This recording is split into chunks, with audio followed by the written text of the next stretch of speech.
Hi friends, എല്ലാവർക്കും exodus റേസസിന്റെ പുതിയൊരു ക്ലാസ്സിലേക്ക് സ്വാഗതം. ഒരുപാട് നാളുകൾക്ക് ശേഷമാണ് പുതിയൊരു ക്ലാസ്സുമായി നിങ്ങളുടെ മുൻപിലേക്ക് വരുന്നത്. ഓഗസ്റ്റ് 3 വരുന്ന എക്സാമിന് വേണ്ടി എല്ലാവരും ക്ലർക്ക് എക്സാമിന് വേണ്ടി നിങ്ങൾ നന്നായിട്ട് തീവ്രമായിട്ട് പഠിക്കുന്നുണ്ട് എന്ന് ഞാൻ വിശ്വസിക്കുകയാണ്. നിങ്ങളുടെ ജീവിതത്തിലെ ഒരു വലിയ സ്വപ്നം അല്ലെങ്കിൽ ഒരു വലിയ കടമ്പയാണ് നിങ്ങൾ കടക്കാനായിട്ട് പോകുന്നത്. സോ എല്ലാവരും നന്നായിട്ട് പ്രയത്നിക്കുക. പ്രീവിയസ് ഇയർ ചോദ്യങ്ങളെല്ലാം നന്നായിട്ട് നിങ്ങൾ നോക്കുക. നമ്മൾ പ്രീവിയസ് ഇയറിന്റെ ക്വസ്റ്റ്യൻ ബുക്ക്ലെറ്റ് ആയിട്ടൊക്കെ പ്രൊവൈഡ് ചെയ്യുന്നുണ്ട്. അപ്പം നിങ്ങൾ ഈ പ്രീവിയസ് ചോദ്യം നന്നായിട്ട് നോക്കണം. എക്സാം പാറ്റേൺ ഒന്നും ഒരുപാടൊന്നും മാറ്റം വരില്ല. സിലബസ് വന്നു, ഒരുപാട് മാറ്റം വരും, അങ്ങനെ ഒന്നും കരുതണ്ട. നിങ്ങൾ ഈ എക്സാം നന്നായിട്ടൊന്ന് പ്രാക്ടീസ് ചെയ്തിട്ട് പ്രീവിയസ് നോക്കിയിട്ട് പോയി കഴിഞ്ഞാൽ തീർച്ചയായിട്ടും എക്സാം ക്രാക്ക് ചെയ്യാനായിട്ട് സാധിക്കും. അതുകൊണ്ട് തന്നെ പ്രീവിയസ് ഇയർ ചോദ്യങ്ങൾ ചുരുക്കം ചില ചോദ്യങ്ങൾ മാത്രമേ ഉള്ളൂ. വേഗം തന്നെ നിങ്ങൾക്ക് അതിന്റെ ഉത്തരം എങ്ങനെ കണ്ടെത്താൻ സാധിക്കും എന്നുള്ള ഷോർട്ട് ട്രിക്കിലൂടെ നിങ്ങൾക്ക് അത് മനസ്സിലാക്കി തരാനായിട്ട് സാധിക്കും. എല്ലാവരും ശ്രദ്ധിച്ചിരിക്കുക. So welcome again. നമുക്ക് നോക്കാം. From the following information calculate purchase. അതായത് താഴെ തന്ന ഇൻഫർമേഷനിൽ നിന്നുകൊണ്ട് പർച്ചേസ് എത്രയാണ് എന്ന് കാൽക്കുലേറ്റ് ചെയ്യുക എന്നുള്ളതാണ് ചോദ്യം. ഇത് വളരെ വേഗം ആൻസർ കണ്ടെത്താനായിട്ട് സാധിക്കും. പലരും പല ഇക്വേഷൻസ് ഒക്കെ ഉപയോഗിക്കാറുണ്ട്. അതായത് നമ്മൾ സാധാരണ രീതിയിൽ ചോദ്യം വരാറുള്ളത് എങ്ങനെയാണ്, കോസ്റ്റ് ഓഫ് ഗുഡ്സ് സോൾഡ് എങ്ങനെയാണ് കാൽക്കുലേറ്റ് ചെയ്യുന്നത് എന്നായിരിക്കാം ചോദ്യം വരുന്നത്, അല്ലെങ്കിൽ ക്ലോസിംഗ് സ്റ്റോക്ക് കണ്ടുപിടിക്കുക എന്നായിരിക്കും ചോദ്യം വരാറുള്ളത്. എന്നാൽ ഇതിൽ വ്യത്യസ്തമായിട്ട് പർച്ചേസ് എത്രയാണെന്ന് കാൽക്കുലേറ്റ് ചെയ്യാനാണ് ചോദ്യം വന്നിട്ടുള്ളത്. എങ്ങനെ ചോദിച്ചാലും, ഇനി പർച്ചേസ് ചോദിച്ചാലും ക്ലോസിംഗ് സ്റ്റോക്ക് ചോദിച്ചാലും അല്ലെങ്കിൽ കോസ്റ്റ് ഓഫ് ഗുഡ്സ് സോൾഡ് ചോദിക്കുകയാണെങ്കിൽ നിങ്ങൾക്ക് കാൽക്കുലേറ്റ് ചെയ്തെടുക്കാൻ എളുപ്പമായിട്ട് നിങ്ങൾക്ക് മനസ്സിലാക്കിയിരിക്കാൻ ഒരു കാര്യം ഓർത്താൽ മതി. നിങ്ങൾ ഇങ്ങനെ ഒരു ചോദ്യം കാണുമ്പോൾ തന്നെ നിങ്ങളുടെ മനസ്സിലേക്ക് ട്രേഡിംഗ് അക്കൗണ്ടിന്റെ ഒരു ഫോർമാറ്റ് ഓർമ്മ വന്നു കഴിഞ്ഞാൽ വളരെ എളുപ്പമാണ്. ട്രേഡിംഗ് അക്കൗണ്ട് എങ്ങനെയാണ് മക്കളെ ട്രേഡിംഗ് അക്കൗണ്ട് എഴുതുന്നത്? നമ്മൾ ടി ഫോർമാറ്റിലാണ് അല്ലെ ട്രേഡിംഗ് അക്കൗണ്ട് ഇങ്ങനെ വരയ്ക്കാറുണ്ട്. നിങ്ങൾക്കറിയാം, ഓപ്പണിംഗ് സ്റ്റോക്ക് നിങ്ങൾ എഴുതുന്നത് എപ്പോഴും എവിടെയായിരിക്കും? ഡെബിറ്റ് സൈഡിലാണ്. ക്ലോസിംഗ് സ്റ്റോക്ക് ക്രെഡിറ്റ് സൈഡിലാണ്. എന്താണ് ട്രേഡിംഗ് അക്കൗണ്ട് അറിയാം? ട്രേഡിംഗ് ആയിട്ട് വരുന്നത്, അല്ലെങ്കിൽ trading profit and loss accounting trading വരുന്നത് ഫാക്ടറി എക്സ്പെൻസുകളാണ് നമ്മൾ സാധാരണ ട്രേഡിംഗ് അക്കൗണ്ടിൽ രേഖപ്പെടുത്താറുള്ളത്. ഇവിടെ നമ്മൾ രേഖപ്പെടുത്താറുള്ളത് എക്സ്പെൻസുകളാണ്. നമുക്ക് വന്നിട്ടുള്ള ചിലവുകളും ഇവിടെ നമുക്ക് വന്നിട്ടുള്ള വരുമാനങ്ങളുമാണ് എഴുതാറുള്ളത്, ഇൻകവുമാണ് നമ്മൾ എഴുതാറുള്ളത് അല്ലെ. അതായത് പ്രോഫിറ്റ് ആൻഡ് ലോസ് അക്കൗണ്ടിന്റെ ആണെങ്കിലും ട്രേഡിംഗ് അക്കൗണ്ടിന്റെ ആണെങ്കിലും ഡെബിറ്റ് സൈഡിൽ എപ്പോഴും നമ്മുടെ ചിലവുകൾ. അതുകൊണ്ടല്ലേ നമ്മൾ ഗോൾഡൻ റൂൾസിൽ പഠിക്കുന്നത് all expenses are debit, all incomes and gains are credit എന്ന് പഠിക്കുന്നത്. ഗോൾഡൻ റൂൾ അപ്ലിക്കബിൾ ആകുന്ന എവിടെയാണ് മക്കളെ? ഈ trading profit and loss account ആണ്. ഈ trading profit and loss account ഏത് അക്കൗണ്ട് ആണ്? ഒരു നോമിനൽ അക്കൗണ്ട് ആണ് എന്ന് ഓർത്ത് വെക്കണം. നോമിനൽ അക്കൗണ്ട് ആണ്. റിയൽ അക്കൗണ്ട് എന്ന് പറയുമ്പോൾ നമുക്കറിയാം, റിയൽ അക്കൗണ്ടും പേഴ്സണൽ അക്കൗണ്ടും ബാലൻസ് ഷീറ്റിൽ പോകുമ്പോൾ നോമിനൽ അക്കൗണ്ട് ആണ് എവിടെ കാണിക്കാറുള്ളത്? Trading profit and loss account. അതെന്താണ് അതിന്റെ അർത്ഥം? അത് ദീർഘനാളുകളേക്ക് നിൽക്കുന്ന ആ ഒരു ചെലവുകളെ അല്ല നമ്മൾ ചെറിയ ഷോർട്ട് ടൈമിൽ വരുന്ന ചിലവുകൾ ആയതുകൊണ്ടാണ് നോമിനൽ ആയിട്ട് നമ്മൾ കൺസിഡർ ചെയ്യുന്നത്. എല്ലാവർക്കും അറിയാം. അപ്പൊ എക്സ്പെൻസുകളും ഇൻകവും നമ്മൾ രേഖപ്പെടുത്താറുണ്ട്. മക്കളെ, ഇതിലേക്ക് നമ്മൾക്ക് തന്നിരിക്കുന്ന ഐറ്റംസിനെ എഴുതി വെച്ചിട്ട് ബാലൻസ് വരുന്നത്, തുക ഏറ്റവും കൂടുതലുള്ള എഴുതി ബാലൻസ് വരുന്നത് എവിടെയാണോ അത് എഴുതി വെച്ച് കഴിഞ്ഞാൽ നിങ്ങൾക്ക് ഏതാണോ കാൽക്കുലേറ്റ് ചെയ്യാതെ അത് കണ്ടുപിടിക്കാനായിട്ട് സാധിക്കും. ഓപ്പണിംഗ് സ്റ്റോക്ക് നമ്മൾ ഇവിടെയല്ല എഴുതാറുള്ളത്. ഓപ്പണിംഗ് സ്റ്റോക്ക് ഇവിടെ എഴുതും. ക്ലോസിംഗ് സ്റ്റോക്ക് നമ്മൾ ഈ ഭാഗത്താണ് എഴുതാറുള്ളത് അല്ലെ, ക്രെഡിറ്റ് സൈഡിലാണ് എഴുതാറുള്ളത്. നോക്കിയാൽ ഓപ്പണിംഗ് സ്റ്റോക്ക് 5800 രൂപ നമ്മൾ എഴുതുകയാണ്. 5800 രൂപയാണ് ഓപ്പണിംഗ് സ്റ്റോക്ക്. ക്ലോസിംഗ് സ്റ്റോക്ക് എത്രയാണ് മക്കളെ? 6000 രൂപയാണ് ക്ലോസിംഗ് സ്റ്റോക്ക്. ക്ലോസിംഗ് സ്റ്റോക്ക് 6000 രൂപ. ഒറ്റ കാര്യം ശ്രദ്ധിക്കണമേ, കോസ്റ്റ് ഓഫ് ഗുഡ്സ് സോൾഡ് എന്ന് പറയുമ്പോൾ നിങ്ങൾ അത് കോസ്റ്റ് അല്ലേ എന്ന് കരുതി വേഗം കൊണ്ടുപോയി ഡെബിറ്റ് സൈഡിൽ രേഖപ്പെടുത്തരുത്. ഇത് മാത്രം നിങ്ങളുടെ ഓർമ്മയിലിരിക്കണം. ഇത് എവിടെ എഴുതുക? നിങ്ങൾ ക്രെഡിറ്റ് സൈഡിൽ ഒന്ന് എഴുതുക. നിങ്ങൾക്ക് കാൽക്കുലേറ്റ് ചെയ്യാൻ എളുപ്പത്തിന് വേണ്ടിയാണ് ഞാൻ പറയുന്നത്. നിങ്ങൾ cost of goods sold CGS അല്ലെ, നിങ്ങൾ എവിടെ എഴുതണം? ക്രെഡിറ്റ് സൈഡിൽ രേഖപ്പെടുത്തുക. അത് എത്രയാണ്? 80,700 ആണ് വരുന്നത്. അപ്പം നിങ്ങൾ ടാലി ആക്കി നോക്കി ഏതാണ് കൂടുതൽ വരുന്നത്? 80,700ഉം 6000ഉം കൂടെ കൂടുന്നതാണ് ഏറ്റവും വലുത്. അപ്പൊ 86,700 രൂപ എന്ന് ക്രെഡിറ്റ് കിട്ടി. സോ നമ്മൾ ടാലി ആക്കാനായിട്ട് 86,700 എന്ന് ഡെബിറ്റ് സൈഡിലും എഴുതി വെച്ചു. എന്നിട്ട് എന്ത് ചെയ്താൽ മതി മക്കളെ? ഇതങ്ങ് കുറച്ചാൽ പോരെ. ഇത് കുറയ്ക്കുമ്പോൾ എത്ര വരും? 86,700 നിന്നും 5,800 രൂപ എന്ന് കുറയ്ക്കുമ്പോൾ നിങ്ങൾക്ക് 80,900 എന്നാണ് ആൻസർ കിട്ടുന്നത് അല്ലെ. 86 എത്ര മക്കളെ? 86,700 മൈനസ് 5,800 എന്നാണ് ചെയ്യേണ്ടത്. അപ്പം കുറച്ച് കഴിയുമ്പോൾ 0, ഇവിടെ 17 വരും. അപ്പൊ 9 ആൻസർ വരും. 5ൽ നിന്ന് 5 പോയാൽ 0 ആണ്. 80,900 എന്നാണ് ആൻസർ വരുന്നത്. ഓപ്ഷൻ ഡി ആണ് അല്ലെ. അപ്പൊ നമ്മുടെ ഉത്തരം വരുന്നത് ഓപ്ഷൻ ഡി ആണ്. ആൻസർ ആയിട്ട് വരുന്നത്. ക്ലിയർ ആയില്ലേ? അപ്പൊ കാൽക്കുലേറ്റ് ഇവിടെ പർച്ചേസ് എഴുതി വെക്കും. നമ്മൾ പർച്ചേസ് സാറിന് എവിടെ എഴുതുന്നത്? ക്രെഡിറ്റിലല്ലേ ഡെബിറ്റിലല്ലേ എഴുതുന്നത്? അപ്പം ഓർത്ത് വെക്കുക ഇത്. ഇനി പർച്ചേസ് റിട്ടേൺ തന്നിട്ടുണ്ടായിരുന്നെങ്കിൽ നിങ്ങൾ എവിടെ രേഖപ്പെടുത്തണം? അത് നേരെ ഈ ക്രെഡിറ്റ് സൈഡിൽ രേഖപ്പെടുത്തിയാൽ മതിയായിരുന്നു. പിടികിട്ടിയോ?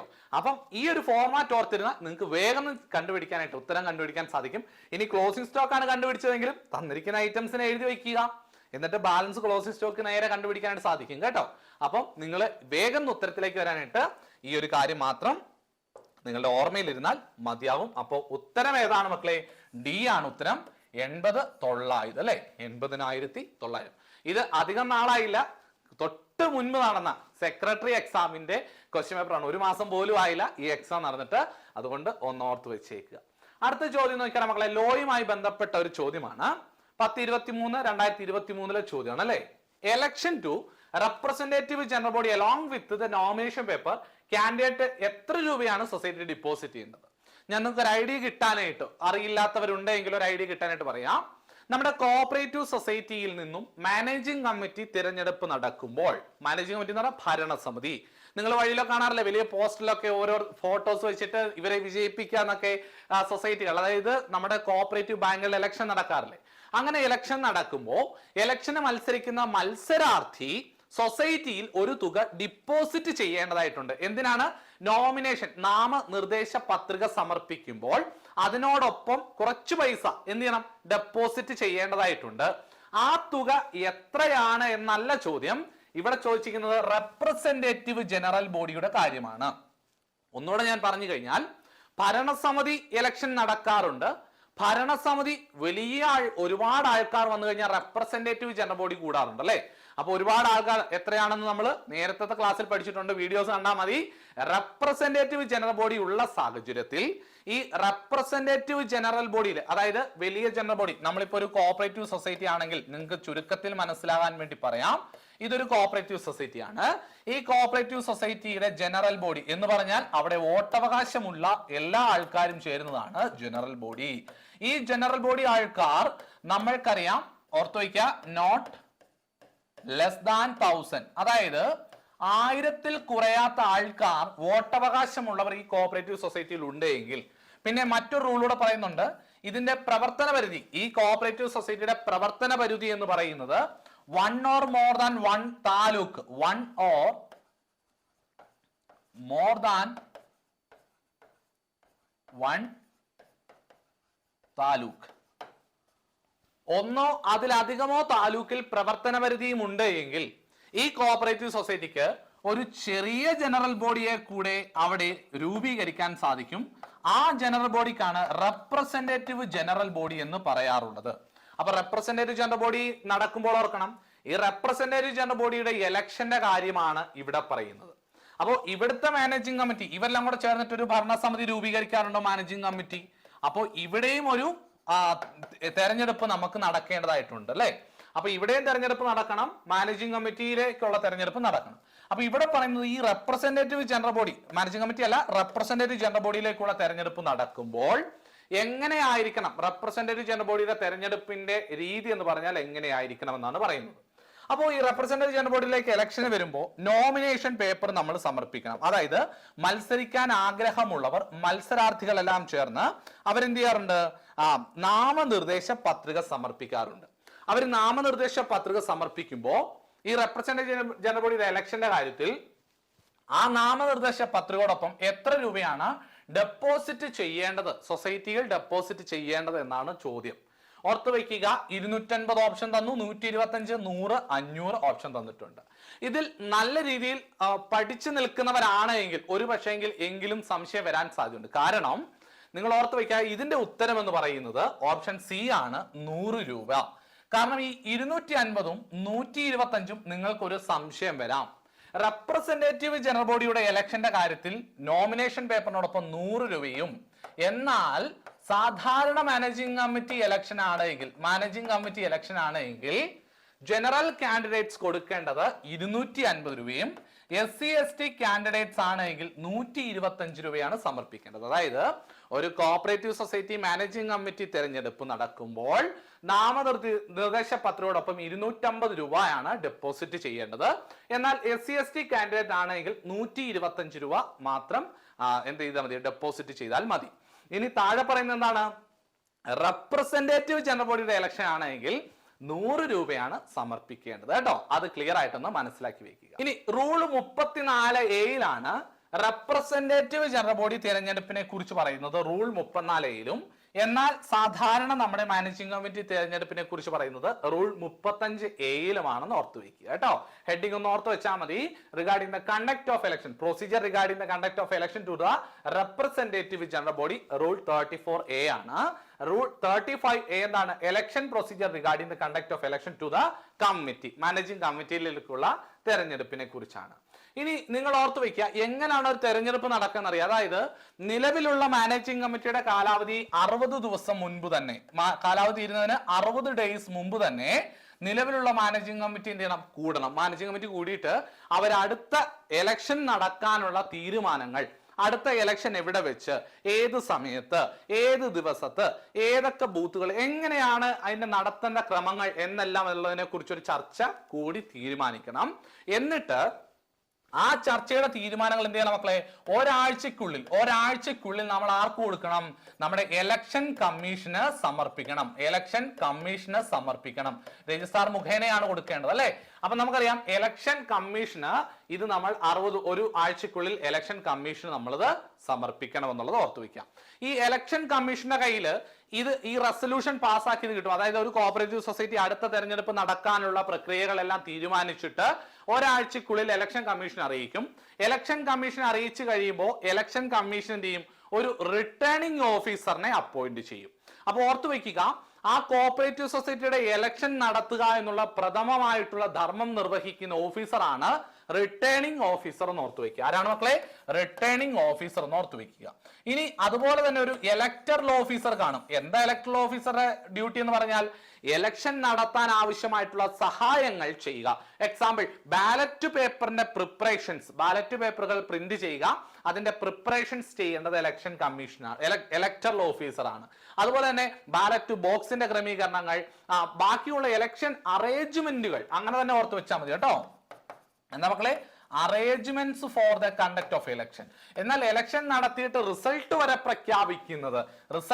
പ്രഖ്യാപിക്കുന്ന പ്രധാനപ്പെട്ട ഉത്തരവാദിത്തം നിർവഹിക്കുന്ന ഓഫീസറാണ് റിട്ടേണിംഗ് ഓഫീസർ എന്ന് നിങ്ങൾ കൃത്യമായിട്ട് മനസ്സിലാക്കി വെക്കുക. ക്ലിയർ ആയില്ലേ?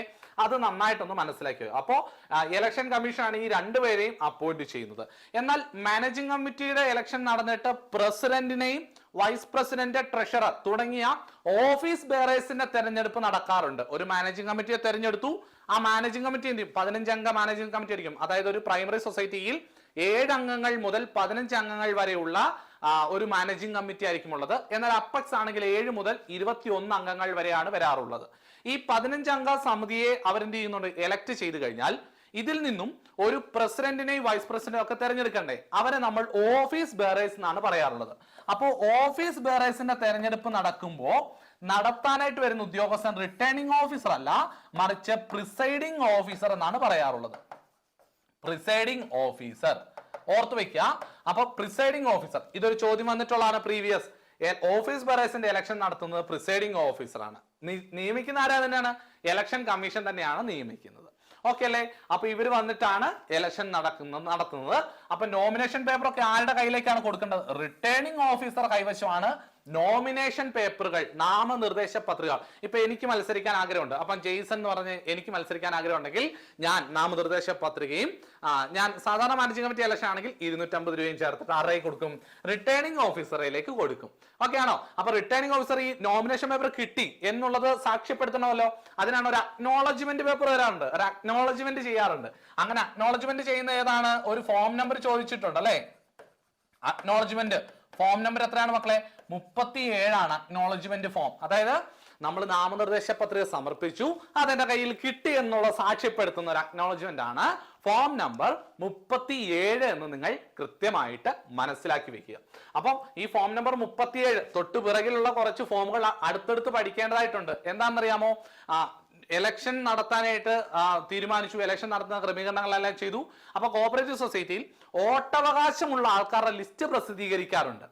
ഇന്ന ആൾക്കോട്ടുണ്ട്, സാബുനോട്ടുണ്ട്, അല്ലെങ്കിൽ ആരതിക്കോട്ടുണ്ട്, ആതിരക്കോട്ടുണ്ട് എന്ന് പറഞ്ഞുകൊണ്ട്, അല്ലെങ്കിൽ ജിസ്മോനോട്ടുണ്ട്, ഇങ്ങനെ ഒരുപാട് പേരുകൾ പറഞ്ഞുകൊണ്ട് ഇവർക്കെല്ലാം വോട്ടവകാശമുള്ളവരുടെ ലിസ്റ്റ് പബ്ലിഷ് ചെയ്യും. അത് 2 ലിസ്റ്റുകളാണ് ഇടുന്നത്. ഒന്ന് പ്രിലിമിനറി വോട്ടേഴ്സ് ലിസ്റ്റ്, പ്രാഥമികമായിട്ട് ഒരു വോട്ടേഴ്സ് ലിസ്റ്റ് പ്രസിദ്ധീകരിക്കും. അത് പ്രിലിമിനറി വോട്ടേഴ്സ് ലിസ്റ്റിന്റെ ഫോം എത്രയാണ്? പ്രിലിമിനറി ആണെങ്കിൽ ഫോം നമ്പർ 34. ഇനി തെറ്റുകൾ ഉണ്ടെങ്കിൽ തിരുത്തിയതിനു ശേഷം ഫൈനൽ വോട്ടേഴ്സ് ലിസ്റ്റ് പ്രസിദ്ധീകരിക്കും 35-ലാണ്. ഇനി നമുക്കറിയാം നോമിനേഷൻ സമർപ്പിക്കുകയാണെങ്കിൽ നോമിനേഷൻ സമർപ്പിക്കേണ്ടത് ഏത് ഫോമിലാണെന്നറിയാമോ? നോമിനേഷൻ 36-ലാണ്. ഇനി അക്നോളജ്മെന്റ് ആണ് 37. അതെല്ലാം നിങ്ങൾ കൃത്യമായിട്ട് മനസ്സിലാക്കി വെക്കുക. അപ്പൊ വേഗം എന്ന് പറഞ്ഞു പോട്ടെ. ഇങ്ങനെയാണ് ഏകദേശ വോട്ടിങ്ങിന്റെ രീതി എന്ന് പറയുന്നത്. ഇനി തുല്യ വോട്ടാണ് വരുന്നതെങ്കിൽ എന്ത് ചെയ്യും? ലോട്ടിടും എന്ന് പറഞ്ഞാൽ നറുക്കെടുപ്പിലൂടെയാണ് വിജയെ കണ്ടെത്തുന്നത്. എന്ന് പറഞ്ഞാൽ തുല്യ വോട്ട് വന്നു കഴിഞ്ഞാൽ 2 മത്സരാർത്ഥികൾക്ക് തുല്യ വോട്ട് വന്നു കഴിഞ്ഞാൽ എന്ത് ചെയ്യും? നമ്മൾ ലോട്ടിടും. ലോട്ടിടുന്ന ഉദ്യോഗസ്ഥൻ ആരാണ് മക്കളെ? ഇദ്ദേഹമാണ് ലോട്ട് ഡ്രോൺ ചെയ്യുന്നത്. ആരാണ്? റിട്ടേണിംഗ് ഓഫീസർ ആണ് ലോട്ട് ഡ്രോൺ ചെയ്യുന്നത്. തുല്യ വോട്ട് വന്നു കഴിഞ്ഞാൽ ഡ്രോൺ ചെയ്യും. എന്തെങ്കിലും വോട്ട് നമ്മൾ എന്ത് ചെയ്യും? തുല്യമായിട്ട് വന്നു കഴിഞ്ഞാൽ അത് വോട്ട് പിന്നെ ഡ്രോൺ ചെയ്താണ്, ലോട്ടിട്ടാണ് നമ്മൾ തിരഞ്ഞെടുക്കുന്നത് എന്നുള്ള കാര്യം ഓർത്തു വെക്കുക. ക്ലിയർ ആയിട്ട് മനസ്സിലായല്ലോ? അത് നിങ്ങൾ കൃത്യമായിട്ട് ഓർത്തു വെക്കുക. ഓക്കെ അല്ലേ? വിശേഷം ഒരുപാട് കാര്യങ്ങളുണ്ട്, എങ്കിലും നമ്മൾ വേഗത്തിൽ അത് മാത്രം ഒന്ന് ഓർത്തിരിക്കുക കേട്ടോ. ഇനി ഇലക്ഷനുമായി ബന്ധപ്പെട്ട ചിലവുകൾ അതാത് സൊസൈറ്റികൾ തന്നെയാണ് വഹിക്കേണ്ടത്. അതാണ് പറയുന്നത്. ഫിക്സ് ചെയ്യുന്നത് ആരായിരിക്കും? ഇലക്ഷൻ കമ്മീഷൻ ആണ് അതിന്റെ ചിലവുകൾ ഫിക്സ് ചെയ്യുന്നത്, ഇത്ര രൂപ എന്നുള്ളത്. പക്ഷെ അത് കൺസേൺ സൊസൈറ്റി തന്നെയാണ് പേയ്മെന്റ് ചെയ്യേണ്ടത്. ഈ കാലാവധി റെപ്രസെന്റേറ്റീവ് ജനറൽ കാലാവധി എത്ര വർഷമായിരിക്കും? 5 വർഷമാണ് അല്ലെ. എൻട്രി അപ്പോൺ ഓഫീസ് ആണോ? അല്ല. തിരഞ്ഞെടുപ്പ് നടക്കുന്നത് റെപ്രസെന്റേറ്റീവ് ജനറൽ ബോഡിയുടെ കാര്യമല്ല പറയുന്നത്. സാധാരണ മാനേജിംഗ് കമ്മിറ്റിയുടെ കാലാവധി 5 വർഷമാണ്. തിരഞ്ഞെടുപ്പ് നടക്കുന്ന അന്ന് മുതലാണ് ഈ 5 വർഷം കണക്കാക്കുന്നത് എന്നുള്ള കാര്യം ഓർത്തു വെക്കുക. അത് പലതവണ ചോദ്യം വന്നിട്ടുള്ളതാണ്, അത് ഓർത്തു വെക്കുക. ഓക്കെ അല്ലേ? ഇനി നിങ്ങൾ ഓർത്തു വെക്കുക, ഇത് ഫോം നമ്പർ 36 അക്നോളജ്മെന്റ് നോമിനേഷന്റെ കാര്യം ഞാൻ പറഞ്ഞിരുന്നു, അത് ഓർത്തു വെക്കാന്നുള്ളൂ. പിന്നെ ഒരു നോമിനേഷൻ സമർപ്പിക്കുമ്പോൾ 2 പേര് അതിൽ സൈൻ ചെയ്തിരിക്കണം. ഒരാളെ നമ്മൾ പ്രപ്പോസറിനും സെക്കൻഡറിനും മറ്റേ ആളെ വിളിക്കാറുണ്ട്. അതായത് നോമിനേഷൻ സമർപ്പിക്കുന്ന ആളോടൊപ്പം സാക്ഷിയായിട്ട് 2 പേര് ഒപ്പിടേണ്ടതായിട്ടുണ്ട്. ഇനി പ്രധാനപ്പെട്ട ഒരു കാര്യമുണ്ട്. റെപ്രസെന്റേറ്റീവ് ജനറൽ ബോഡിയുടെ കാര്യത്തിൽ റെപ്രസെന്റേറ്റീവ് ജനറൽ ബോഡിക്ക് 100 രൂപ കൊടുക്കണമെന്ന് ഞാൻ പറഞ്ഞില്ലേ. ഈ 100 രൂപ നമുക്ക് തിരികെ കിട്ടുന്ന സാഹചര്യങ്ങളുണ്ട്. അത് മനസ്സിലാക്കി വെക്കുക. എങ്ങനെയാണെന്നറിയാമോ? ടോട്ടൽ വോട്ടിന്റെ 10ൽ അധികം വോട്ടുകൾ നമുക്ക് കിട്ടിക്കഴിഞ്ഞാൽ എങ്ങനെയാണ്? If he get more than 10% of total votes, മൊത്തം വോട്ടിന്റെ 10% കൂടുതൽ വോട്ടുകൾ അദ്ദേഹത്തിന് കിട്ടിയാൽ അദ്ദേഹത്തിന് ആ 100 രൂപ തിരികെ കൊടുക്കും. ഇനി ഹി വിഡ്രോസ് നോമിനേഷൻ സമർപ്പിച്ചു, പറഞ്ഞ സമയത്തിന് അദ്ദേഹം എന്ത് ചെയ്തു? വിഡ്രോ ചെയ്തു. എനിക്ക് മത്സരിക്കാൻ താല്പര്യമില്ല, ഞാൻ വിഡ്രോ ചെയ്യുന്നു, ഞാൻ പിൻവലിക്കുന്നു. ഓക്കെ അല്ലേ? അങ്ങനെ വന്നാലും ഈ 100 രൂപ തിരികെ കിട്ടും. ഇനി നോമിനേഷൻ റിജക്ട് ചെയ്യപ്പെട്ട് കഴിഞ്ഞാൽ, നോമിനേഷൻ എന്തൊക്കെയോ അപാകതകൾ ഉണ്ടായിരുന്നു, നോമിനേഷൻ പേപ്പറിൽ നാമനിർദ്ദേശ പത്രികയിൽ എന്തോ അപാകതകൾ വന്നു, അത് റിജക്ട് ചെയ്തു. റിജക്ട് ചെയ്താലും ഈ 100 രൂപ തിരികെ കിട്ടും. 3 സാഹചര്യങ്ങൾ മനസ്സിലായല്ലോ? ഇനി 4ാമത് ഡിക്ലെയർഡ് എലക്ടഡ് വിത്തൗട്ട് പോളിംഗ്. എന്താണ്? ഞാൻ നാമനിർദ്ദേശ പത്രിക സമർപ്പിച്ചു, വേറെ ആരുമില്ല മത്സരിക്കാൻ, എനിക്ക് എതിരെ മത്സരിക്കാൻ ആരുമില്ല, ഞാൻ മാത്രം, ഞാൻ ഒറ്റയ്ക്കേ ഉള്ളൂ, ഞാൻ വിജയിച്ചതായിട്ട് പ്രഖ്യാപിക്കുക, അല്ലാതെ വേറെ മാർഗ്ഗമില്ല, വേറെ ആരുമില്ലല്ലോ മത്സരിക്കാൻ. അങ്ങനെ വന്നാലും എനിക്ക് ഈ തുക തിരികെ കിട്ടുമെന്ന് ഓർത്തു വയ്ക്കുക. ക്ലിയർ ആയില്ലേ മക്കളെ? നമുക്ക് വേഗം പോകുന്നതുകൊണ്ട് അടുത്ത ചോദ്യത്തിലേക്ക് പോകാം അല്ലേ? നോക്കിയേ, casual vacancy of an elected member of the committee shall be filled up by the nomination of the same class of member if the term of office of board is less than half of its original term. ഞാൻ നിങ്ങൾക്ക് മനസ്സിലാക്കാൻ വേണ്ടി ഒന്ന് പറഞ്ഞു തരാം. നമ്മളൊരു managing committee ഇപ്പൊ തെരഞ്ഞെടുത്തു എന്ന് കരുതുക. 15 അംഗ ഭരണസമിതിയെ തെരഞ്ഞെടുത്തു. ഈ 15 അംഗ ഭരണസമിതിയിൽ ഒരുപക്ഷെങ്കിൽ കാലാവധി പൂർത്തിയാകുന്നതിന് മുൻപ് ആർക്കെങ്കിലും ആ ഭരണസമിതിയിൽ പോകണമെന്ന് താല്പര്യമുണ്ടെങ്കിൽ എന്ത് ചെയ്യാൻ പറ്റും? അവർക്ക് വിഡ്രോ ചെയ്ത് പോകാനായിട്ട് സാധിക്കും. അങ്ങനെ പോയി കഴിഞ്ഞാൽ അവിടെ ഒരു വേക്കൻസി വരും, ശരിയല്ലേ? അതെങ്ങനെയാണ് ആ വേക്കൻസി നികത്തേണ്ടത് എന്നാണ് നമ്മൾ മനസ്സിലാക്കി വെക്കേണ്ടത്. ഇവിടെ 2 കാര്യങ്ങൾ ശ്രദ്ധിക്കണം. ഭരണസമിതിയുടെ കാലാവധി പകുതി കഴിഞ്ഞിട്ടുണ്ടോ എന്നുള്ള കാര്യമാണ് നിങ്ങൾ ശ്രദ്ധിക്കേണ്ടത്. അതായത് സാധാരണ 5 വർഷമാണല്ലോ ഭരണസമിതിയുടെ കാലാവധി. ഇപ്പം എക്സാമ്പിൾ ഇവിടെ സ്റ്റാർട്ട് ചെയ്തു, ഇവിടെ വരെയാണ് ഭരണസമിതിയുടെ കാലാവധി. സ്റ്റാർട്ട് ചെയ്തു ഭരണസമിതിയുടെ കാലാവധി, എൻഡ് ചെയ്യുന്നത് ഇവിടെ വരെയാണെന്ന് കരുതുക. ഈ ഭരണസമിതിയുടെ കാലാവധി അവസാനിക്കുന്ന തീയതി തൊട്ട് മുൻപ്, അല്ലെങ്കിൽ ഒന്നോർത്ത് വെച്ചാൽ മതി, ഏകദേശം പകുതി എന്ന് പറഞ്ഞാൽ ഇതല്ലേ പകുതി, ഒരു 2.5 വർഷമാണല്ലോ പകുതി എന്ന് പറഞ്ഞാൽ, 2.5 വർഷമാണ് പകുതി, ശരിയല്ലേ? 5 വർഷം കാലാവധി ഉണ്ടെങ്കിൽ 2.5 വർഷമാണ് പകുതി കാലാവധി എന്ന് പറയുന്നത്. ഈ 2.5 വർഷം കഴിഞ്ഞിട്ടുണ്ടെങ്കിൽ, ഈ 2.5 വർഷം കഴിഞ്ഞിട്ടാണ് ഒരാൾ വിഡ്രോ ചെയ്ത് പോയി കഴിഞ്ഞാൽ, ഓർത്തു വെക്കുക, 2.5 വർഷം കഴിഞ്ഞിട്ടാണ് ഒരാൾ പോകുന്നതെങ്കിൽ പിന്നെ ആ ഭരണസമിതിയുടെ കാലാവധി less than half of original time. Original time എത്രയാണ്? 5 വർഷം. അതിന്റെ ഹാഫ് എത്രയാണ്? 2.5 വർഷം. ഈ 2.5 വർഷത്തേക്കാൾ കുറവ് മാത്രമേ ഇനി ഭരണസമിതിക്ക് അധികാരമുള്ളൂ. ശരിയല്ലേ? അതുകൊണ്ട് less than half of its original time. Original ടൈമിന്റെ ഹാഫിനേക്കാൾ കുറവാണ് ഇനിയുള്ള സമയം. അതായത് 2.5 വർഷം കഴിഞ്ഞിരിക്കുന്നു. ഇനി 2.5 വർഷം ഇല്ല. എക്സാമ്പിൾ 4ാമത് വർഷമാണ് ഒരാൾ പിരിഞ്ഞു പോകുന്നതെങ്കിൽ, എക്സാമ്പിൾ 4ാമത്തെ വർഷം ഒരാൾ പിരിഞ്ഞു പോവുകയാണെങ്കിൽ അതിന്റെ അർത്ഥം less than half of its original time. Original ടൈമിന്റെ പകുതിയിൽ കുറവ് മാത്രമേ ഇനി അധികാരം ഈ ഭരണസമിതിക്കുള്ളൂ. ശരിയല്ലേ? നിങ്ങൾ ഓർത്ത മക്കളെ, ഇനി 1 വർഷം കൂടെ കാലാവധി ഉള്ളൂ. ആ 1 വർഷത്തേക്ക് ഒരാൾ എന്ത് ചെയ്ത് ഇലക്ഷനിലൂടെ തെരഞ്ഞെടുക്കണോ? വലിയ ഇലക്ഷൻ നടത്തണോ? വേണ്ട, 1 വർഷമല്ലേ ഉള്ളൂ. ഒരാളെ നോമിനേറ്റ് ചെയ്ത് അങ്ങ് തെരഞ്ഞെടുത്താൽ മതി. മനസ്സിലായോ? Less than half of original time ആണെങ്കിൽ നോമിനേറ്റ് ചെയ്താൽ മതിയാകും. നോമിനേറ്റ് ചെയ്യുന്നത് ആരാണ്? നോമിനേറ്റ് ചെയ്യേണ്ടത് നിങ്ങൾ ഓർത്ത് വെക്കണം. അതാണ് ഈ ചോദ്യം അല്ലേ? ആരാണ് നോമിനേറ്റ് ചെയ്യേണ്ടത്?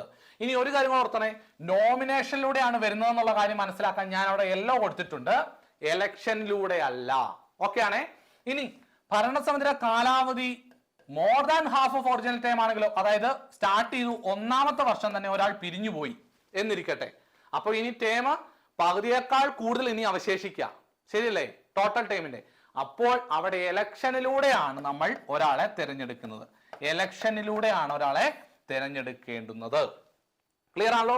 അപ്പൊ പകുതിയിൽ കൂടുതൽ, അതായത് സ്റ്റാർട്ട് ചെയ്തിട്ട് പകുതി ഹിഫറ വെച്ച് ഒരാൾ പോയി കഴിഞ്ഞാൽ ഇലക്ഷനിലൂടെയും, സ്റ്റാർട്ട് ചെയ്തു പകുതി കഴിഞ്ഞതിന് ശേഷം ഒരാൾ പിരിഞ്ഞു പോയി കഴിഞ്ഞാൽ നോമിനേഷനിലൂടെയുമാണ് നമ്മൾ ആ വേക്കൻസി, കാഷ്വൽ വേക്കൻസി നികത്തുന്നത് എന്നുള്ളത് മനസ്സിലാക്കി വെക്കുക. ഇനി ഇവിടുത്തെ ചോദ്യം, ഇതാരാണ് നോമിനേറ്റ് ചെയ്യുന്നത്? നിങ്ങൾക്ക് ഓപ്ഷൻസ് നോക്കാം. By the committee, by the registrar, government, by the president. ആരാണ് ഈ ഒരു വേക്കൻസിലെ ഒരാൾ നോമിനേറ്റ് ചെയ്തത്? ഇലക്ഷൻ അല്ലല്ലോ. അപ്പൊ രജിസ്ട്രാർ ആണോ കമ്മിറ്റി ആണോ എന്നൊരു സംശയം വരും. ഒരു സംശയം വേണ്ട മക്കളെ, ബൈ ദ കമ്മിറ്റി. കമ്മിറ്റിയാണ് അങ്ങനെ ഒരാളെ നോമിനേറ്റ് ചെയ്യുന്നത്. അപ്പൊ ഓർത്ത് വയ്ക്കണം 3 കാര്യങ്ങൾ. നോമിനേഷനിലൂടെ തിരഞ്ഞെടുക്കും. എങ്ങനെയാണെങ്കിൽ less than half of original time ആണെങ്കിൽ നോമിനേഷനിലൂടെ തിരഞ്ഞെടുക്കും. ആര് തിരഞ്ഞെടുക്കും? കമ്മിറ്റിയാണ് നോമിനേഷനിലൂടെ തിരഞ്ഞെടുക്കുന്നത്. ശ്രദ്ധിക്കുക, സെക്ഷൻ 28(1) ജയിൽ ഇങ്ങനെ പറയുന്നുണ്ട്. Rule 38(5) casual vacancy of an elected member of the committee of an society shall be filled up by the existing committee. ഇപ്പോൾ നിലനിൽക്കുന്ന കമ്മിറ്റി തന്നെയാണ് എന്ത് ചെയ്യുന്നത്? തെരഞ്ഞെടുക്കുന്നത്, നോമിനേഷനിലൂടെ തെരഞ്ഞെടുക്കേണ്ടുന്നത്. എങ്ങനെയാണെങ്കിൽ less than half of original time ആണെങ്കിൽ. ഇനി അടുത്തത്, if the time of office body is more than half. More than half ആണെങ്കിൽ എങ്ങനെയാണ്? ഇലക്ഷനിലൂടെ. ആര് ഇലക്ഷൻ നടത്തും? State cooperative election commission election നടത്തി തിരഞ്ഞെടുക്കണം. ഓക്കെ അല്ലേ? ഇനി casual vacancy of an office bearers. എടാ മക്കളെ, ഇപ്പൊ നമ്മൾ പറഞ്ഞത് മാനേജിംഗ് കമ്മിറ്റിയിൽ ഒരാൾ പോയി കഴിഞ്ഞാൽ, ഇനി പ്രസിഡന്റോ വൈസ് പ്രസിഡന്റോ പോയി കഴിഞ്ഞാൽ അവിടെ ഒരു വേക്കൻസി വരില്ലേ? അതെങ്ങനെ നികത്തണം? അത് നോമിനേഷന്റെ കാര്യമൊന്നും അവിടെ പറയുന്നില്ല. അത് ഇലക്ഷനിലൂടെ മാത്രമേ കഴിയൂ. ഞാൻ നേരത്തെ പറഞ്ഞു, ആരാണ് ഇലക്ഷൻ നടത്തുന്നത്? എല്ലാ തരത്തിലും സ്റ്റേറ്റ് കോഓപ്പറേറ്റീവ്, സർക്കിൾ കോഓപ്പറേറ്റീവ്, നമ്മുടെ സൊസൈറ്റി എല്ലാ ഇലക്ഷൻ നടത്തുന്ന ഉത്തരവാദിത്തം സ്റ്റേറ്റ് കോഓപ്പറേറ്റീവ് ഇലക്ഷൻ കമ്മീഷനാണ്. ഈ സ്റ്റേറ്റ് കോഓപ്പറേറ്റീവ് ഇലക്ഷൻ കമ്മീഷനാണ് റിട്ടേണിംഗ് ഓഫീസറിനെയും പ്രിസൈഡിംഗ് ഓഫീസറിനെയും ഇലക്ടറൽ ഓഫീസറിനെയും എല്ലാം നിയമിക്കുന്നത്. എന്നാൽ ഓഫീസ് ബെയറേഴ്സിന്റെ തെരഞ്ഞെടുപ്പ് നടത്താൻ ആരെയാണ് നിയമിക്കുന്നത്? പ്രിസൈഡിംഗ് ഓഫീസറെ നിയമിക്കണം. അപ്പൊ ഓർക്കുക, ഒരു മാനേജിംഗ് കമ്മിറ്റിയിൽ നിന്നും പ്രസിഡന്റ് പോയെന്ന് കരുതുക. പ്രസിഡന്റ് പോയി കഴിഞ്ഞാൽ എന്ത് ചെയ്യണം? എടാ മക്കളെ, അവിടെ വേക്കൻസി വന്നു 30 ദിവസത്തിനുള്ളിൽ ഇപ്പോഴത്തെ കമ്മിറ്റി ഈ വിവരം ആരെ ധരിപ്പിക്കണം? നമ്മുടെ സ്റ്റേറ്റ് കോഓപ്പറേറ്റീവ് ഇലക്ഷൻ കമ്മീഷനെ അറിയിക്കണം. മനസ്സിലായോ? ഞങ്ങളുടെ പ്രസിഡന്റ് ഇവിടെ നിന്ന് പിണങ്ങിപ്പോയിട്ടുണ്ട്, ഞങ്ങൾക്ക് പ്രസിഡന്റ് ഇല്ല എന്നുള്ള കാര്യം ആരെ അറിയിക്കണം?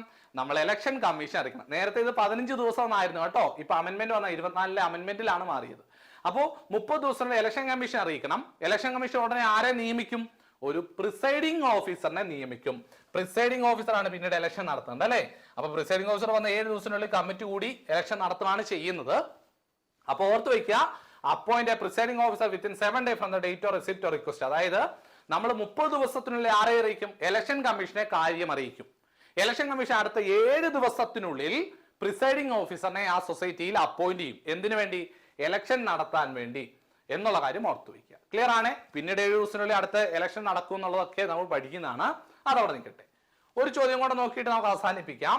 Choose the wrong one. തെറ്റായ സ്റ്റേറ്റ്മെന്റ് താഴെ തന്നിട്ടുള്ളതിൽ ഏതാണ്? ഒന്നാമത് പറയുന്നു, risk is wide spread in retail banking. Retail ബാങ്കിങ്ങിൽ റിസ്ക് എന്ന് പറയുന്നത് വളരെയധികം കൂടുതലാണ്, വൈഡ് ആയിട്ടുണ്ട്.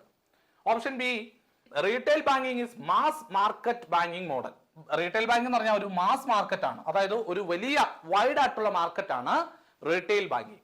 സി പറയുന്നു, in cooperative banking there is no retail banking. Cooperative banking, സഹകരണ ബാങ്കിങ്ങിൽ റീറ്റെയിൽ ബാങ്കിങ് എന്ന് പറയുന്നത് ഇല്ല. Option D, client base will be large in retail banking. Retail ബാങ്കിങ്ങിൽ ഒരുപാട് ക്ലയന്റ്, ഒരുപാട് കസ്റ്റമേഴ്സ് ഉണ്ടാവും എന്നാണ് പറയുന്നത്. ഇപ്പൊ ഞാനിത് വായിച്ചപ്പോൾ തന്നെ നിങ്ങൾക്ക് അറിയില്ലെങ്കിൽ പോലും, ശരിക്കും പറഞ്ഞാൽ റീറ്റെയിൽ ബാങ്കിങ് അറിയില്ലെങ്കിൽ പോലും വായിച്ചപ്പോൾ നിങ്ങൾക്ക് അർത്ഥം കിട്ടി. ബാക്കി എല്ലാത്തിലും പറയുന്നത് മാസ് ആണ്, വൈഡ് ആണ്, ഒരുപാട് കസ്റ്റമേഴ്സ് ഉണ്ട്, ശരിയല്ലേ? അങ്ങനെ പറഞ്ഞപ്പോൾ നിങ്ങൾക്ക് മനസ്സിലായി ഈ റീറ്റെയിൽ ബാങ്കിങ് എന്ന് പറഞ്ഞാൽ എന്താണ്? ഒരു വലിയ മാസ് ബാങ്കിങ് ആണ്, ലാർജ് കസ്റ്റമേഴ്സ് ഉണ്ട്. സാധാരണ ഇൻഡിവിജ്വൽസിനെ ഉദ്ദേശിച്ചുകൊണ്ട് നടത്തുന്ന മാർക്കറ്റിംഗ് ആണ്. സോ ഇതിന്റെ അകത്ത് ഉത്തരമായി വരുന്നത് സി ആണ്. കാരണം എന്താണെന്ന് നമുക്ക് പരിശോധിക്കാം. എന്താണ് റീറ്റെയിൽ ബാങ്കിങ്? റീറ്റെയിൽ ബാങ്കിങ് എന്താണെന്ന് ഞാനൊന്ന് പറഞ്ഞിട്ട് പോകാം. എടാ മക്കളെ, നമ്മളെപ്പോലുള്ള സാധാരണ കസ്റ്റമേഴ്സിനെ ഉദ്ദേശിച്ചുകൊണ്ട് നടത്തുന്ന ബാങ്കിങ് ആണ് റീറ്റെയിൽ ബാങ്കിങ്. അപ്പൊ തന്നെ നിങ്ങൾക്ക് മനസ്സിലായില്ലേ, റീറ്റെയിൽ ബാങ്കിങ് എന്ന് പറഞ്ഞാൽ വൈഡ് സ്പ്രെഡ്, ഒരുപാട് കസ്റ്റമേഴ്സ് ഉണ്ട്. ഇന്ത്യയിൽ ഒരു ബാങ്കിങ്, റീറ്റെയിൽ ബാങ്കിങ് എന്ന് പറഞ്ഞാൽ ഒരുപാട് കസ്റ്റമേഴ്സ് ഉണ്ട്, ലാർജ് കസ്റ്റമേഴ്സ് ബേസ്ഡ് ആണല്ലേ, അല്ലെ? ഒരുപാട് കസ്റ്റമേഴ്സ് ഉണ്ട്. റിസ്ക് എങ്ങനെയാണ്? കൂടുതൽ റിസ്ക് ആയിരിക്കും. കാരണം ഒന്നും കയ്യിലില്ലാത്തവരാണ്, ജോലി ഇല്ലാത്തവരാണ്, സാധാ ആൾക്കാരാണ്. റിസ്ക് വളരെ കൂടുതലാണ്, ശരിയല്ലേ? അപ്പം റിസ്ക് വൈഡ് സ്പ്രെഡ് ആണെന്നുള്ള ശരിയായ സ്റ്റേറ്റ്മെന്റ് ആണ്, റോങ് അല്ല. മാസ് മാർക്കറ്റ് ആണ് റീറ്റെയിൽ ബാങ്കിങ്, ശരിയല്ലേ? വലിയൊരു മാർക്കറ്റിംഗ് ഒരു സ്ട്രാറ്റജിയാണ് റീറ്റെയിൽ ബാങ്കിങ്, ശരിയാണ്. Client base will be large in retail, ശരി, ക്ലയന്റ് ഒരുപാട് കൂടുതലുണ്ട്. കോഓപ്പറേറ്റീവ് ബാങ്കിൽ റീറ്റെയിൽ ബാങ്കിങ് ഇല്ല. ഇൻഡിവിജ്വൽ കസ്റ്റമേഴ്സിന് ബാങ്കിങ് എടുക്കാൻ പറ്റത്തില്ലേ? കോഓപ്പറേറ്റീവ് ബാങ്കിങ് പറ്റും. അപ്പൊ അവിടെയും കോഓപ്പറേറ്റീവ് മേഖലയിൽ എന്തുണ്ട്? റീറ്റെയിൽ ബാങ്കിങ് ഉണ്ട്. അപ്പൊ ഇതിന് ഓപ്പോസിറ്റ് വരുന്ന ബാങ്കിങ് ഏതാണ്? Wholesale banking. ഹോൾസെയിൽ ബാങ്കിങ് എങ്ങനെയാ? സാധാ കസ്റ്റമേഴ്സിനെ ഉദ്ദേശിച്ചുകൊണ്ടല്ല, വലിയ വലിയ കോർപ്പറേറ്റുകൾ, വലിയ വലിയ സ്ഥാപനങ്ങൾ, ഗവൺമെന്റ് ഓഫീസ്, വലിയ സ്ഥാപനങ്ങളെ ഒക്കെ ഉദ്ദേശിച്ചുകൊണ്ടാണ് ഈ ഹോൾസെയിൽ ബാങ്കിങ് പ്രവർത്തിക്കുന്നത്. ഹോൾസെയിൽ ബാങ്കിങ് ഇത് നേരെ ഓപ്പോസിറ്റ് ആണെന്നുള്ള കാര്യം ഓർത്ത് വെച്ചാൽ മതി. ഇനി ഞാനൊന്ന് വായിച്ചു വിടത്തേ ഉള്ളൂ, നിങ്ങൾ അർത്ഥം മനസ്സിലാക്കിക്കോളാം. Features of retail banking: target individual customers. Individual കസ്റ്റമേഴ്സിനെയാണ് ടാർഗറ്റ് ചെയ്യുന്നത്. Usually made available by commercial banks as well as smaller community banks. Commercial ബാങ്കുകൾ, സ്മോൾ ബാങ്കുകൾ എല്ലാം ചെയ്യാറുണ്ട്, ശരിയാണ്. Generally mass market driven but also extend to small and medium sized business. കസ്റ്റമേഴ്സിന് കൊടുക്കുന്നതാണ്, ഇൻഡിവിജ്വൽസിന് കൊടുക്കുന്നതാണ്, പക്ഷേ ചെറിയ ബിസിനസ് സ്ഥാപനങ്ങൾ, സ്മോൾ ആൻഡ് മീഡിയം സൈസ് ബിസിനസ്സുകൾക്കും എന്തുണ്ട്? റീറ്റെയിൽ ബാങ്കിങ്ങുമായി ബന്ധമുണ്ട്, അല്ലെങ്കിൽ റീറ്റെയിൽ ബാങ്കിങ് അത് അവർക്കും പ്രൊവൈഡ് ചെയ്യുന്നുണ്ട്. ഇനി it offers different liability, asset and plenty of service product to the individual customer. Individual കസ്റ്റമേഴ്സിന് നിരവധി പ്രോഡക്റ്റ് അവസരങ്ങൾ കൊടുക്കുന്നു. അഡ്വാൻറ്റേജ് എന്താണ്? Client base will be large, therefore risk is spread. Client base കൂടുതലാണ്, അതുകൊണ്ട് തന്നെ റിസ്ക്കും കൂടുതൽ ആയിരിക്കും. അടുത്തത്, customers loyalty strong and customer general do not charge for the bank to another bank. പെട്ടെന്ന് ചേഞ്ച് ചെയ്യാനുള്ള സാധ്യത ഒന്നും ഇല്ല എന്നാണ് പറയുന്നത്. കാരണം എല്ലാവർക്കും ഒരുപോലെ തന്നെ. there is less volatility in demand and compared to large corporate. കോർപ്പറേറ്റുകളെ അപേക്ഷിച്ചിട്ടുള്ള എങ്ങനെയായിരിക്കും? ലെസ് വോളറ്റാലിറ്റി വളരെ കുറവായിരിക്കും എന്നാണ് പറയുന്നത്. Large number of client can be facility market mass selling ഉണ്ടാകും. ഇനി അതുപോലെ തന്നെ എന്തൊക്കെയാണ് constraints? Problems in marketing large number of client. ഒരുപാട് കസ്റ്റമേഴ്സ് ഉണ്ട്, അവരെല്ലാം സംതൃപ്തിപ്പെടുത്തുക എന്ന് പറയുന്നത് വളരെ പ്രോബ്ലം ഉള്ള ഒരു കാര്യം തന്നെയാണ്. Rapid evolution of product and change in product line can lead to IT complications ഒക്കെ വരുന്നുണ്ട്. കോസ്റ്റ് മെയിൻറ്റെയിൻ ആൻഡ് ബ്രാഞ്ച്, വളരെ വലിയ മാർക്കറ്റിംഗ് അല്ലേ? അപ്പൊ ഇതിന് കോസ്റ്റും വളരെയധികം കൂടുതലായിരിക്കും എന്നാണ് പറയുന്നത്. വേഗം എന്ന് പറഞ്ഞു പോയത്, നിങ്ങൾക്ക് വേഗം തന്നെ പഠിച്ചു തീർക്കേണ്ട സമയം ഇനി മുൻപോട്ടുണ്ട്. അതുകൊണ്ട് വേഗം എല്ലാവരും പോയിട്ട് ഓടിപ്പോയി പഠിച്ചോളുക. അടുത്ത എക്സാം ഞാൻ പറയുന്ന അടുത്ത എക്സാമിനപ്പുറം നിങ്ങൾ പോകരുത് കേട്ടോ. ഇനി നിങ്ങൾക്ക് ആ മുൻപോട്ടുള്ള ജീവിതം എന്ന് പറയുന്നത് എക്സാം എഴുതി തീർക്കാനായിട്ടുള്ളതല്ല, നിങ്ങളുടെ ജീവിതം ജോലി നേടിയിട്ട് ആസ്വദിച്ച് തീർക്കാനുള്ളതാണ്. സോ എല്ലാവരും നന്നായിട്ട് പഠിക്കുക. വരും ദിവസങ്ങളിൽ അടുത്ത ക്ലാസ്സുകളിൽ കാണാം. അതുവരേക്കും it's me Jason signing off. God bless you all and thank you.